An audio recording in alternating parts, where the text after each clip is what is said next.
قوم قولوا لا الہ الا اللہ، بس اتنی بات کہنی تھی کہ ساری خوبیاں ان کے نزدیک ختم ہو کے رہ گئی۔ معاذ اللہ ثم استغفر اللہ۔ وہ کہنے لگے اجعل الآلہۃ الہ واحدا ان ھذا لشیء عجاب، عجیب بات ہے، سارے الہوں کا، سارے معبودوں کا خاتمہ کر کے صرف ایک ہی معبود۔ ما سمعنا بھذا فی الملۃ الآخرہ ان ھذا الا اختلاق، یہ دعوت تو ہم نے کسی ملت میں دیکھی نہیں، سنی نہیں، یہ محمد نے اپنے جی سے گھڑ لی ہے، آپ بنا لی ہے۔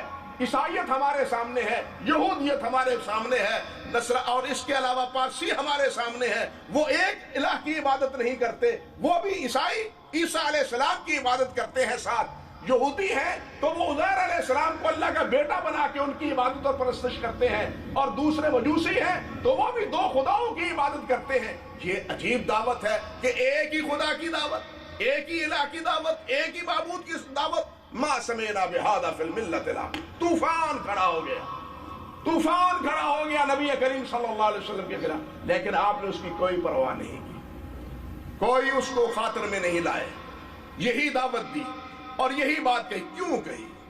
سوچنے کی بات ہے، کیوں کہا؟ یہ ایسا کیوں کیا؟ بظاہر ہمیں یہ سمجھ آتا ہے کہ یہ حکمت عملی کے خلاف ہے، معاذ اللہ، حکمت عملی کے خلاف ہے۔ چاہیے تو یہ حکمت کا تقاضا یہ ہے کہ ابتداً کچھ ہم نوا تیار کر لیے جائے، لیکن اس فکر سے، اس حکمت عملی کی بجائے آپ نے بات پہلی ایسی کی کہ جس کے نتیجے میں بھوچال کھڑا ہو گیا، طوفان کھڑا ہو گیا۔ آپ نے اس طوفان کی کوئی پرواہ نہ کی اور یہی بات کہی اور اسی کی دعوت دی کہ قولوا لا الہ الا اللہ۔ وجہ کیا ہے؟ سبب کیا ہے؟ سبب یہ ہے بھائیو کہ یہ غلطی ایسی ہے، یہ گناہ ایسا ہے، یہ جرم ایسا ہے کہ اس کے مقابلے میں ہر جرم ہلکا ہے۔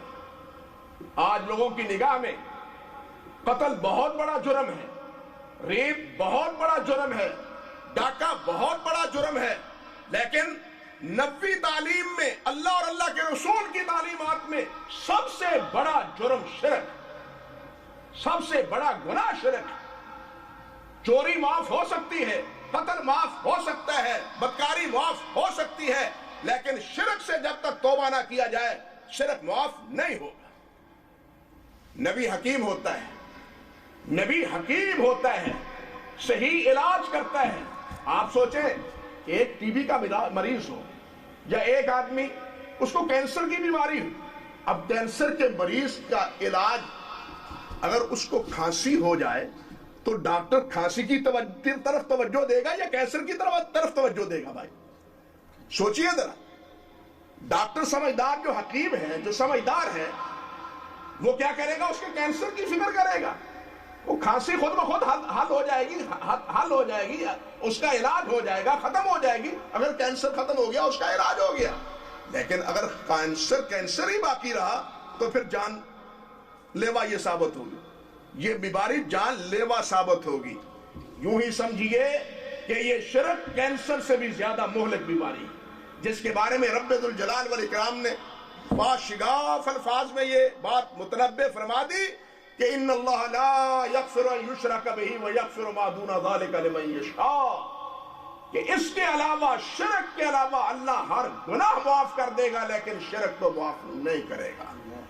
اللہ اپنے باغی کو معاف، کوئی حکومت اپنے باغی کو معاف نہیں کرتی، بغاوت کرتا ہے معاف نہیں کرتی۔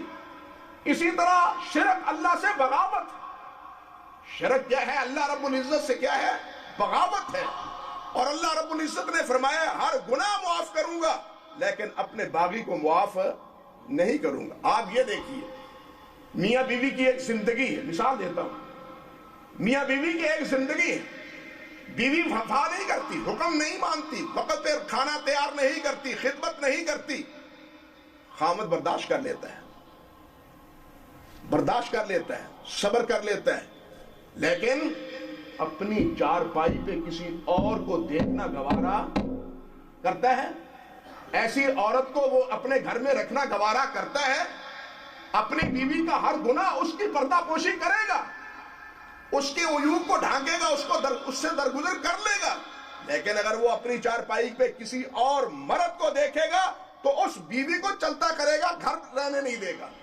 میرے بھائیوں، بالکل یہی کیفیت سمجھو شرک کی، کہ انسان شرک کرتا ہے اللہ رب العزت کے ساتھ، اللہ رب العزت ہر گناہ معاف کر دے گا، لیکن جس آدمی نے اللہ کے ساتھ شریک بنایا، اس کی ذات میں، اس کی صفات میں، اس کے اختیارات میں، تو اللہ رب العزت ایسے انسان کو کبھی معاف، یہ اللہ کا فیصلہ ہے، اور اللہ کا فیصلہ ایسا ہے، اللہ اکبر کبیرہ۔ اس کے بارے میں تو یہاں تک رب ذوالجلال نے قرآن بھرا پڑا ہے، نبی کی بیوی کیوں نہ ہو، نبی کا باپ کیوں نہ ہو، نبی کا بیٹا کیوں نہ ہو۔ حضرت نوح علیہ السلام کا واقعہ آپ نے سنا ہے علماء کرام سے، صرف یاد دہانی کے طور پہ عرض کرتا ہوں، 950 سال تک، اللہ اکبر، 950 سال تک حضرت نوح علیہ السلام نے اللہ کی توحید کی دعوت دی۔ آخر میں آ کے صرف اتنی بات کہہ دی تھی نا کہ ان ابنی من اہلی، ان ابنی من اہلی۔ اللہ نے کیا فرمایا؟ لا تسألنی ما لیس لک بہ علم، جس چیز کا آپ کو علم نہیں ہے اس کا سوال کیوں کرتے؟ خبردار اگر آئندہ سوال کیا تو تم ظالموں میں قرار ہو پاؤ۔ اب اندازہ کریے، کیجئے، اللہ اکبر، نوح علیہ السلام نے یہ نہیں کہا، نوح علیہ السلام نے یہ عرض نہیں کیا، یہ جسارت نہیں کی، الہا 950 سال تک تو تیری توحید کا ڈنکا بجاتا رہا ہوں، تیری سربلندی کے لیے میں نے ہر تانا، ہر ملامت، ہر تکلیف، ہر مصیبت برداشت کی ہے، آج 950 سال کے بعد ایک لمحے میں بیٹے نے کے بارے میں نے بات کی ہے تو آپ نے اتنی جھڑکی پگلا دی، سنا دی ہے، اتنی جھڑکی کہ تم ظالم ہو جاؤ گے، خسارہ پانے والوں میں سے ہو جاؤ گے۔ اللہ اکبر کبیرہ۔ نوح علیہ السلام نے بھی یہ جسارت نہیں کی، کیوں نہیں کی؟ اس لیے کہ نوح جانتے تھے کہ وہ رب ہے، جو چاہتا ہے فیصلہ کر دیتا ہے، وہ جو چاہتا ہے فیصلہ کر دیتا ہے، اس کے فیصلے کو کوئی رد کرنے والا نہیں ہے۔ فوراً کوئی ہیلا، کوئی بہانہ، کوئی عذر، کوئی معذرت کرنے کی بجائے صاف صاف لفظوں میں قال اعوذ بک ان اسألک ما لیس لی بہ علم، اللہ میں تجھ سے پناہ لیتا ہوں کہ میں نے ایسا سوال کر لیا جس کے بارے میں مجھے علم نہیں تھا۔ وَإِلَّا تَغْفِرْ لِي وَتَرْحَمْنِي أَكُن مِّنَ الْخَاسِرِينَ، اگر آپ معاف نہیں کریں گے، رحمت نہیں کریں گے تو اللہ میرے پلے میں کچھ نہیں رہے گا، میری ساری 950 سال کی عبادت وہ ساری کی ساری برباد ہو جائے گی، اللہ مجھے معاف فرما۔ یہ کس بات پر ہے؟ سوچئے ذرا، کس بات پہ ہے؟ بیٹے نالائق کی سفارش کرنے کے نتیجے، گویا اللہ رب العزت کو مشرک کی سفارش بھی گوارا نہیں ہے، معاف کرنا تو کجا، مشرک کی سفارش بھی گوارا نہیں ہے۔ اور رب ذوالجلال والاکرام نے صاف فرما دیا، ما کان للنبی والذین آمنوا معه ان یستغفروا للمشرکین ولو کانوا اولی قربا، فرمایا نبی کے لیے اور ایمان والوں کے لیے اس کی گنجائش ہی نہیں ہے، ان کے لیے یہ مناسب ہی نہیں ہے، لائق ہی نہیں ہے کہ وہ کسی مشرک کے بارے میں مجھ سے سفارش کریں، مجھ سے سفارش کریں، مجھ سے کہیں کہ یا اللہ انہیں بخش دو۔ اللہ رب العزت نے، اللہ اکبر، تو اپنے پیارے پیغمبر حضرت محمد مصطفیٰ صلی اللہ علیہ وسلم، امام الانبیاء، امام الہدیٰ، امام الانبیاء محمد مصطفیٰ صلی اللہ علیہ وسلم، ان سے اللہ رب العزت نے یہ بات ارشاد فرمائی، وَلَقَدْ أُوحِيَ إِلَيْكَ وَإِلَى الَّذِينَ مِن قَبْلِكَ لَئِنْ أَشْرَكْتَ، اگر آپ بھی شرک کریں گے لَيَحْبِطَنَّ عَمَلُكَ، ہم نے آپ کو بھی وحی کی ہے، آپ سے پہلے انبیاء کو بھی خبردار کیا ہے، اور ہم وارننگ تمہیں دیتے ہیں کہ اگر آپ نے شرک کیا تو آپ کی زندگی کے اعمال ہباء منصورہ ہو جائیں گے، ساری زندگی کی پونجی برباد۔ یہ کس سے کہا جا رہا ہے؟ کسے خبردار کیا جا رہا ہے؟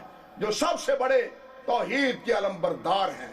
مسئلہ سمجھانے کے لیے نبی علیہ السلام سے تو اس چیز کی توقع کا سوال ہی پیدا نہیں ہوتا، لیکن ہمیں خبردار کرنے کے لیے، لوگوں کو سمجھانے کے لیے جب اللہ نے اپنے انبیاء کو یہ بات ارشاد فرمائی ہے تو کوئی اور کیا، اس کی کیا حیثیت اور کیا نوعیت ہو سکتی؟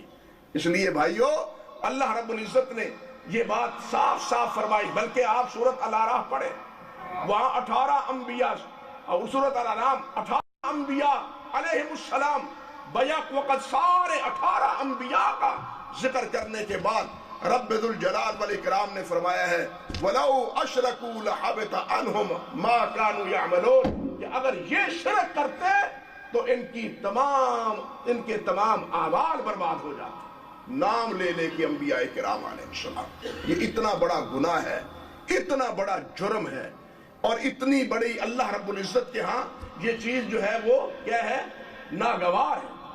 آپ دیکھیں